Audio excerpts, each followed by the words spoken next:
Are you planning to stay this time? And if you stay, let me stay. Welcome to the Gridiron Boys Podcast. I am your host, Evan Lopez. And today, Aaron will not be able to make it. He has some personal reasons for it. So, it's just going to be me today, which is going to be weird. I haven't done a podcast by myself before. But listen, man, I'm not an expert. Aaron's not an expert. But we just do this for fun. He's got a full-time job and a family to take care of. I'm in college and work and, I got to pay for a lot of stuff. So we're just doing this for fun, man. So, I understand if we say some crazy stuff, like I'm probably going to say something crazy today that I've had a feeling that just happened in the NFL world. But I just want to tell you that we're not experts, man. We're just here to have fun and just talk about football because this is something that we love. A lot of passion goes into this. We watch football, and especially with college football started last week. It's been fun. But today we're going to be going over our week 0 predictions that me and Aaron had, and we'll be going over some NFL news, and then we're going to be going over 2 week 1 predictions as well. So actually we're going to do the NFL news first and then get into the week 0 predictions and now the week 1 predictions. Okay. All right. You know what? I'm not going to get this too crazy. I wrote down some notes that I kind of wanted to hit here, but everybody knows what happened here in the Dallas Cowboys, right? We all know what happened. Micah Parsons traded to the Green Bay Packers for Roger Clark and 2 first-round picks. And I get it. It's crazy. Micah Parsons is a hell of a guy. I think he's one of the best players. But I do see what Jerry Jones decided to do. I understand it personally. I know a lot of people don't, so I get it. It's going to be a take that no one's going to enjoy, and you're going to say, why do you have podcast equipment? There should be a ban in podcast equipment. How about you go out here and really talk to people about how you feel? This is how I feel. I feel like Dallas did the right thing. I'm not going to, first off, before I even get into that, I'm going to let y'all know that Jerry Jones is definitely not a good owner. I'm not trying to hype him up. I'm just trying to see it logically through what's going on. Jerry Jones made a lot of questionable calls. Now with the Parsons trade, it kind of is like, why do we need a George Pickens and stuff? Like, I don't understand kind of where the direction is. Even though I think I have a direction, I don't think they fully know it yet until the season starts. And like with the fans confused about, are they rebuilding? Are they retooling? Guys, they're definitely not contending. Let's be for real. And don't tell me they are. Just because the fans say doesn't mean they're contending. And Jerry Jones, he probably don't even know what's going on until halfway through the season where he's like, you know what, we're not contending. You're not going to contend, guys. I'm sorry. You have Washington, Jaden Daniels' second year. They're a pretty damn vetted team over there as well. And then you also got the Philadelphia Eagles. They just won the Super Bowl. A young team, that defense is ridiculous. So let's be for real. And that's not like the only threats like in the NFC that the Cowboys are going to have to deal with. Honestly, I'm going to get the NFL predictions next week. But honestly, I love the Giants' defense. Like, I'm not saying offensively. That Giants' defense is going to be ridiculous. So, like, they're in a tough division, and you're not contenders. All right, I just want to throw it out there. You're not going to be contenders. Green Bay was also one of those teams in the NFC where you got to face. They were going to be good even without Micah Parsons, I believe. They're always a tough team.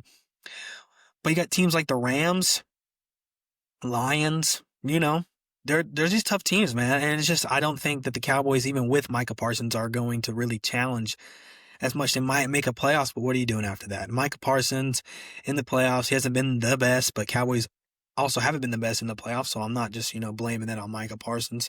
But this team, man, it's, I just don't think they were ready for it. So I'm not mad about this move, getting rid of Micah Parsons. I wrote down in my notes, Dallas is silencing the persistent noise that followed the Parsons and the Cowboys organization throughout 2025's offseason. We all know what happened. They were breaking down, is he going to get the contract? Is he going to get the contract? Is he going to get the contract? So let's go, man. I got my first point that I kind of want to get across. Before I kind of get into that point 1, I want to talk about locker room. This is part of my point. Locker room's a big thing. It's a big deal to me, especially being a Bronco fan. So I'll give you a little backstory. You already know it, though. Russell Wilson, we traded for Russell Wilson for a bunch of picks and a bunch of players. Drew Lock and Noah Fant and Shelby Harris. Those were some of the people. And Draymond Jones, I believe. Like we sent a bag over there.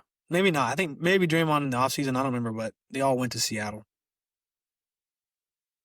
we got that Russell Wilson trade, and everybody thought that was the piece, because Broncos, we were average without a quarterback. We're running with like Drew Lock in them. So we played pretty well without a star-studded quarterback. And so we traded for Russell Wilson, and everybody thought, now this team is going to be contending for the NFL. Also, to another point, see, you said we were contending. I also thought that. We don't know shit when we're talking about football, y'all. Come on. We don't. Like, I don't know. Half the people, it's just predicting stuff. It's hard. Like, we don't know if they're contenders or pretenders, or they're selling or buying. Like, you don't know till that season starts. Because we thought the Broncos were contending with the Russell Wilson trade. We went 5-12.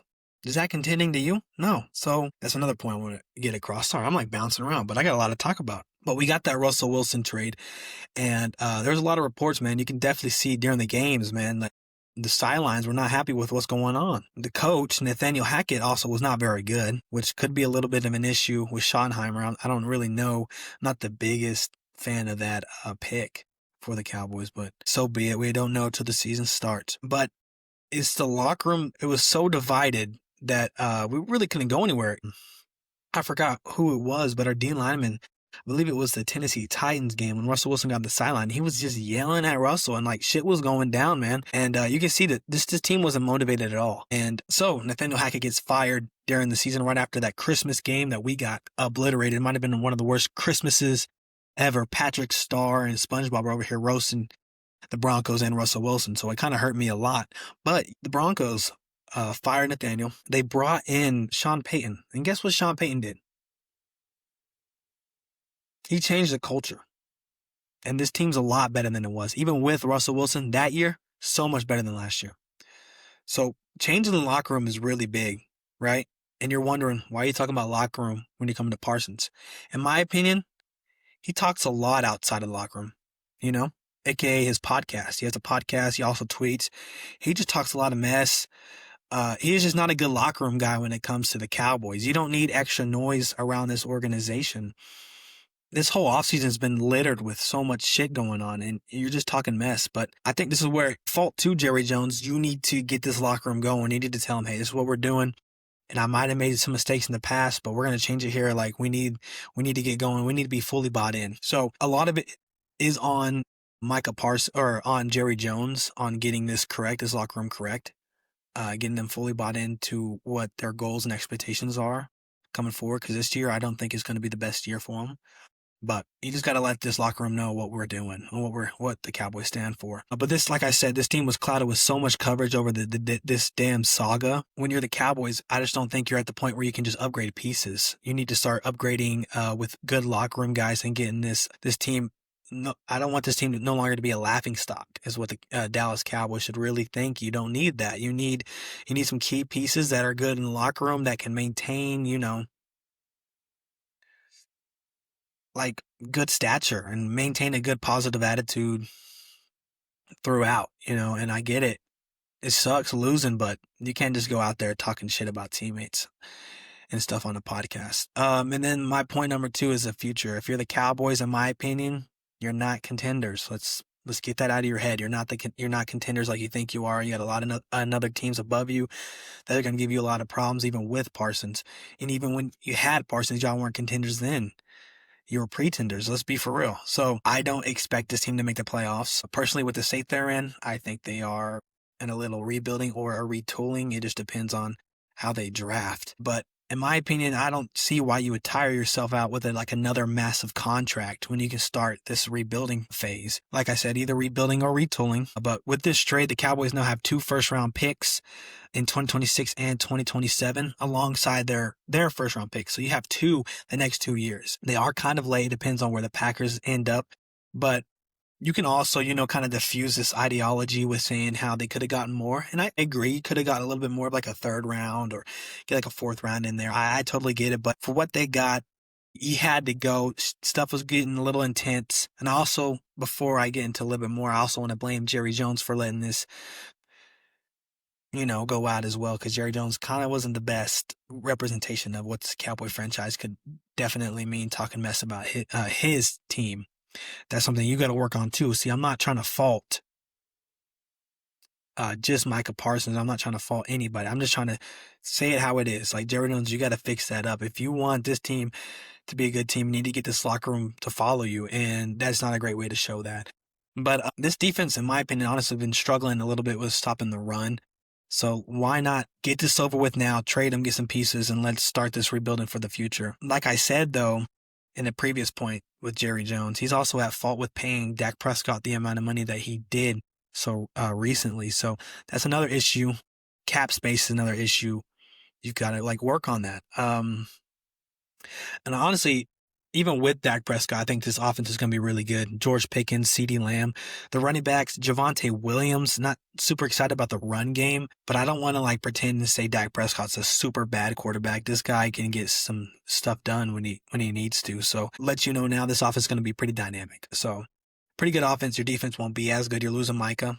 I'm going to be for real with you. It's fine. But you get 2 first-round picks, and to me, it starts speaking let's get some defensive guys coming up in the draft. You got a lot of studs out there. You're getting guys like Anthony Hill Jr. out of Texas. You're getting some studs from college that you can start drafting. So I think that would be super exciting. And you're also bringing in Kenny Clark. He upgrades his position at D-line. I think you're going to be a lot better than you were last year on this D-line. Kenny Clark's a veteran. He knows what he's doing. So you fix that problem for 2025, and then we can start addressing some others in these next drafts. But I just think this is a proper way to get, maybe not proper. Probably could have been a better way. There definitely was a better way you could have handled it. But with what happened, I'm not mad about what happened. I'm just saying, to prepare for the future, you cannot take another massive contract. You can't have another offseason like you did this year when you can only afford Javonte Williams, when there's a lot of different pieces out there. So why get yourself tied into another contract when you really aren't going to do anything in the playoffs or anything like that? That doesn't make sense to me. So I understand not going that route. Now you have a lot more money now. So it's time to start spending a little bit. And I want you not to just spend recklessly. Let's spend correctly. All right, let's get this stuff going. Let's pay the right people, right? But that's my take on the Micah Parsons and the Cowboys. It is messy, I will say. It could have been a better way to handled it, but with what Cowboys did, I understand. It's time for him to go. Stuff got really messed up to where he had to go with the way they did it, traded, get first-round picks. But now, in order for this to work, we're going to need phenomenal drafts with Cowboys. Are pretty good at drafting, besides Taco. Well, I don't remember what year that was, but they're pretty good at drafting. So if you just keep up with these good draft picks and we pay the right guys free agencies in the next coming years, we're going to forget this ever happened. Not much being said there. I just think it's time to start getting this correct.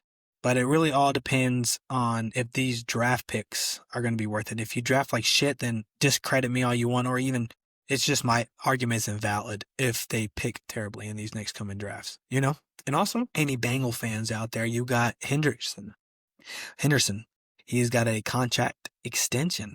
That's pretty exciting. And also, Terry McLaurin for the Commanders also got a contract extension. That's just some news I wanted to talk about in the NFL. Let's get into this NCAA football.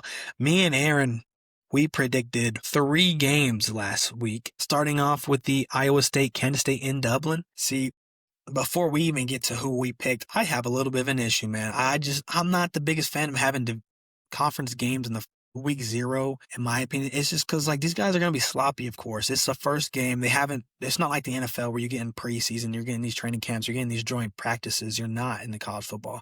You're just practicing yourself. And so when you see another team, issues are going to arise. But sadly, I started 2025 season with a wrong prediction. I had Kansas State beating Iowa State. I thought Avery Johnson would be crazy running the ball. Big fan of, also the running back room like Joe Jackson for the Kansas State. But I kind of want to read over here. So the final score was 24-20. So Aaron actually started this year off correct. He picked Iowa State. He's a big Rocco Beck fan. But based on the stats, Avery Johnson played a better game. But I will say that Kansas State looked a little sloppy, or pretty sloppy in that game. A lot of penalties, I would say. Both sides, I think they had combined of 3 yards at the end of the first quarter. It was raining as well. So you're just not going to get the best product. It's week 0 and it's raining. You're in a whole different country. I don't know. I just feel like, Avery Johnson didn't get to his full potential of his dual threat capability. But it all kind of went downhill when Kansas State went for that 4th and 1 and it didn't work. And then Iowa State scored to make it 24-14. But then, a couple seconds later, they throw a 65-yard touchdown. So you thought maybe they'll get back in. It never happened. Iowa State had that. But, it was a good game. Also, the next game that me and Aaron talked about was Kansas-Fresno State. Aaron said, don't sleep on Fresno State. But Kansas, they did not. They whooped their ass 31-7. Me and Aaron got that right. So now I'm 1-1, and he is now 2-0. So he is beating me, sadly. And then we went to, what the hell was that? Oh, my shirt fell. I forgot I was hanging it up right there. Sorry about that. And then you got Hawaii and Stanford. Me and Aaron both predicted Hawaii to win the game. So Aaron's 3-0 and I end the week 2-1. Okay, but since Aaron's not going to be here today, he sent some picks, so we'll get into that. But also, I wanted to kind of get into these games that just happened over here on Thursday.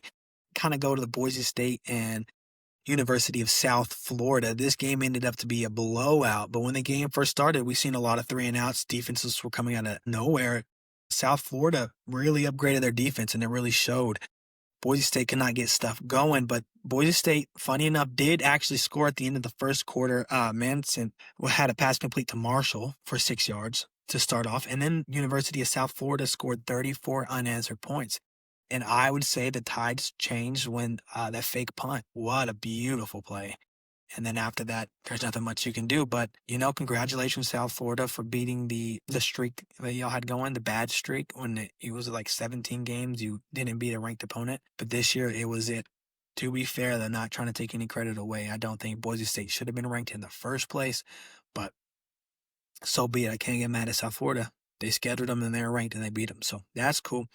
Also, let's kind of go into this Rutgers and Ohio game. I'm a little disappointed in Rutgers. You had a 17-point lead heading into halftime. It was 31-17. So I thought maybe you could start, growing on that. But no, they took it all the way down to the wire. 31-34 with a Rutgers field goal at the end of the start of the fourth quarter. So I think it was a pretty sloppy game from Rutgers on that side. And what's another game? Oh, NC State and East Carolina. So this game, honestly, started to look like I thought it was going to be a blowout. CJ Bailey was showing out, running, throwing the ball. He made some ridiculous throws. I think that dude's throwing some really good potential this year. I think they're going to be a little sneaky team, NC State. So watch out for that. CJ Bailey, his stat line, he had 318 yards, 1 touchdown, and 1 interception. And Hollywood Smothers, also a really big fan of him. I highlighted him in the NC State or the ACC predictions and breakdowns. Big fan of him. But East Carolina kind of fought all the way back. But NC State stopped East Carolina in a fourth down stop. It was a good game, though. I'm pretty excited for CJ Bailey in the next coming games. And the last game I kind of wanted to highlight, let's get into this Nebraska and Cincinnati. Listen, the first half, it was a low-scoring game. Let's see when that was. 13-3 at halftime. Yeah, Dylan Raiola hit that touchdown at the end of the first half. But be honest with you, this kind of felt like an NFL game, because Raiola, they're like shitting on him, but he's playing game manager. That's what, you do. And like the football sometimes, like Tom Brady was a game manager and he won a lot of games. So it kind of did feel like a NFL football game. It was at Chiefs and Arrowhead Stadium. So that's pretty cool. But I just felt like there was a lot of check downs, and that's just how it goes. Cincinnati's defense did amazing. They forced 14 fumbles last year, the most in the Big 12. They almost had one. It was at the end of the first half. But yeah, like I said, it was a good game, and let's not discredit. It's week 1. I'm not going to go super crazy. Cincinnati, like I said in the Big 12 predictions and breakdowns, this team, if you let Cincinnati hang in there, they'll make this shit a game, man. Like, I'm a Tech fan as well.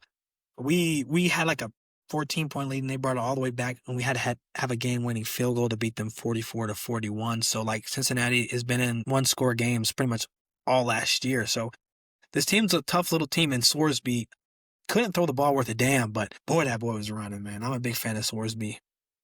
He had 69 yards and 1 interception. The interception was at the end of the game, which I'm not mad at you. It's 1st and 10, trying to get a little closer for the field goal. You kind of, or trying to get closer to actually win the game. You want to throw a touchdown and win the game.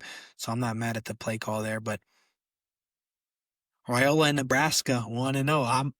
Am I a little nervous having them 4th or 5th or whatever I had them in the Big Ten? A little bit, but like I said, it is week 1. All right.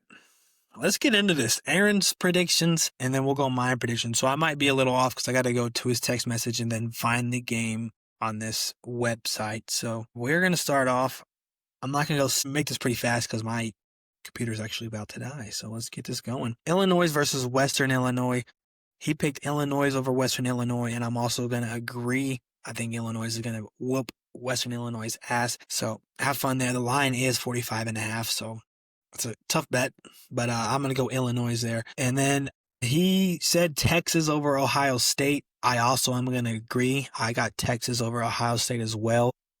It's time for Arch Manning. I think it's going to kind of be a 20 to 30s in that range. I think it's going to be pretty much of a defensive showdown there. I don't think Arch Manning is going to set the world on fire, but he's going to be kind of like a Raiola, but just a little bit better stats. I think he's going to play a game manager type and have a good solid game. And when you have a defense like Texas, you don't have to do too much. So I think it's going to be a pretty good game. It's going to be super close, but I do got Texas over Ohio State. I also do got Alabama over Florida State. So does Aaron. We agree. Florida State, I think they're going to be on the come up. They're going to get about 7 wins this year, I believe 7 or 8. But from where you were last year, it's a big improvement, so don't take that as a diss. I got Oklahoma over North Dakota, so does Aaron. And me and Aaron are also agreeing on LSU over Clemson. I got LSU over Clemson. Nussmeier, I think he's going to have a hell of a game. And I'm a big fan of Cade Klubnik, but I think this is the game where LSU has a lot to prove because this SEC is about to be super tough. I think Clemson is going to win the ACC. So I think they're going to start this game off slow, get a loss here, and then win out. So I get it. Oh, he actually highlighted Texas Tech over AR Pine Bluff. Is that what that is? I don't even know that team, to be honest, man. I'm not even going to pretend like I do, man. But yeah, I'm going to go Texas Tech. Big Tech fan. I think we should definitely handle it. It's not going to be like last year. He played Abilene Christian, and they took that shit to overtime. It's not going to happen like that. Or almost went to overtime. Nah. Not happening. So let's see. It is Arkansas Pine Bluff. That's what it is. Okay, cool. Syracuse over Tennessee. I'm going to agree. I'm going to go Syracuse over Tennessee. He also wrote down Indiana over Old Dominion. I agree. I think Indiana wins this. Penn State over Nevada. I take Penn State. Georgia over Marshall. Georgia got that dub as well. He picked Georgia and Penn State if I didn't clarify that. Iowa State over South Dakota. Definitely got Iowa State. Oregon over Montana State. I got Oregon and he's got Oregon. So we're just, and then Florida over Long Island, definitely. Florida, I got Florida as a dub. And then another easy pick is A&M over UTSA. I got A&M and he's got A&M. Michigan over New Mexico. He's got Michigan, I got Michigan. Ole Miss, Georgia State, Ole Miss. SMU and East Texas A&M. I got SMU and he does too.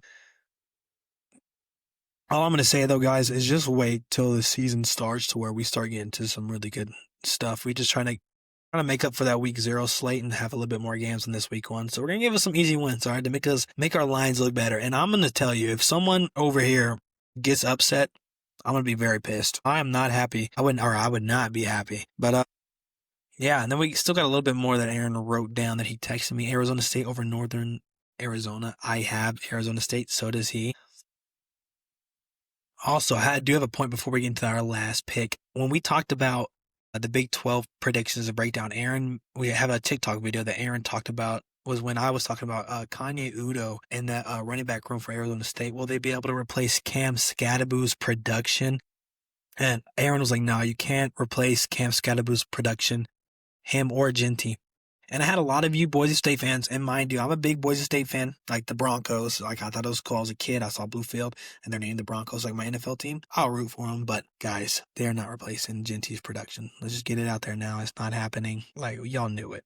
Sire Gaines, he showed some flashes, just wasn't there. But to end it, we got Notre Dame over Miami in a wonderful Sunday night slot, 30. Listen, you got Carson Beck coming as a Miami's quarterback, and I think that's a downgrade because Cam Ward was a dog. this defense. You brought a lot of folks in for this defense. I just think Notre Dame is going to take care of business. Aaron picked Notre Dame. I'm going to pick Notre Dame as well. So we got every pick the same. It is week 1. We try to make up for all the week 0 slots because we didn't have too much. But yeah, that's the podcast, man. And I apologize if it's messy. I had to do it before I go out to another giraffe party. So listen, subscribe to the YouTube channel. Thank you, Kid Quill, for not really sponsoring us, but giving us your music for the intro and the outro. I really do appreciate it. All y'all be safe. Thank y'all very much. Doing pretty good. Thanks for asking. I said I'm doing pretty good. Thanks for asking. Hey. Okay, well, I just blew the fuck out of my headphones. I know what I mean, man.